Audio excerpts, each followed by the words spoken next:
मध्य प्रदेश की राजधानी भोपाल में दो बड़े रेलवे स्टेशन हैं। पहला है हबीबगंज और दूसरा भोपाल रेलवे स्टेशन। अभी कल ही इसमें से एक स्टेशन हबीबगंज का नाम बदलकर रानी कमलापति स्टेशन कर दिया गया है और इसका उद्घाटन प्रधानमंत्री नरेंद्र मोदी द्वारा किया गया है। पब्लिक प्राइवेट पार्टनरशिप यानी पीपीपी मॉडल के तहत पुनर्विकसित ये देश का पहला अत्याधुनिक रेलवे स्टेशन है। नमस्कार, स्वागत है आप सभी का ध्येय टीवी में। अभिवादन स्वीकार कीजिए केसरी पांडे का। और पर्सन इन न्यूज के आज के इस एपिसोड में हम जानेंगे कि आखिर कौन है रानी कमलापत, जिनके नाम पर रखा गया है हबीबगंज रेलवे स्टेशन का नाम। बात 18वीं सदी की है। भोपाल से लगभग 60 किलोमीटर दूर एक गिन्नौर गढ़ राज्य था, जहाँ के गोंड राजा निजाम शाह थे। इनकी 7 रानियाँ थीं और इन्हीं में से एक थी रानी कमलापत। इनके बारे में कहा जाता है कि वो बहुत खूबसूरत थीं। गोंड के बारे में आपको बताएं तो ये भारत के सबसे बड़े आदिवासी समुदायों में से एक हैं, जो मध्य प्रदेश, महाराष्ट्र, छत्तीसगढ़, आंध्र प्रदेश, तेलंगाना, बिहार और ओडिशा में फैले हुए हैं। निजाम शाह का एक भतीजा था आलम शाह। इसकी नज़र निजाम शाह की दौलत और संपत्ति पर थी।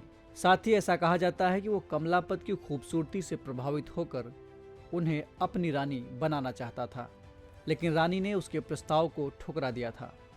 आलम शाह ने धोखे से अपने चाचा निजाम शाह की हत्या कर दी और अब इसके बाद आलम शाह से रानी और उनके बेटे को भी खतरा महसूस होने लगा। इतिहासकारों के मुताबिक रानी कमलापत ने पड़ोस के एक दूसरे शासक दोस्त मोहम्मद खान से मदद मांगी। दोस्त मोहम्मद रानी की मदद करने के लिए तैयार तो हो गया, लेकिन उसने इसके बदले 1 लाख रुपए की मांग की।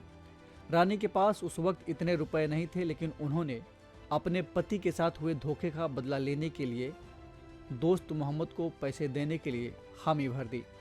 इसके बाद रानी कमलापत ने दोस्त मोहम्मद की मदद से अपने पति के हत्यारे बाड़ी के राजा आलम शाह पर हमला कर उसकी हत्या कर दी और इस तरह रानी ने अपने पति की हत्या का बदला ले लिया।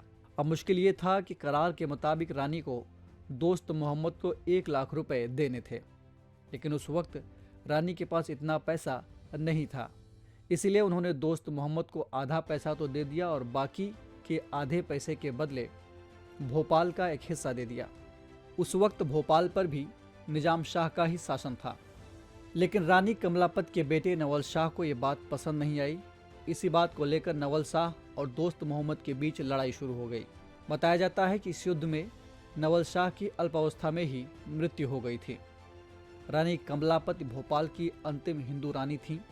उन्हें न केवल उनकी बहादुरी के लिए जाना जाता है, बल्कि अपने राज्य में बेहतर जल प्रबंधन और बड़ी संख्या में पार्कों एवं मंदिरों की स्थापना के लिए भी जाना जाता है। तो ये थी बात रानी कमलापत की। और अब आपके लिए एक सवाल, आपको कमेंट करके बताना है कि गोंड के अलावा मध्य प्रदेश में और कौन कौन सी महत्वपूर्ण जनजातियां पाई जाती हैं। इस एपिसोड में इतना ही। हम फिर मिलेंगे एक नए कार्यक्रम के साथ। तब तक के लिए इजाज़त दीजिए। नमस्कार।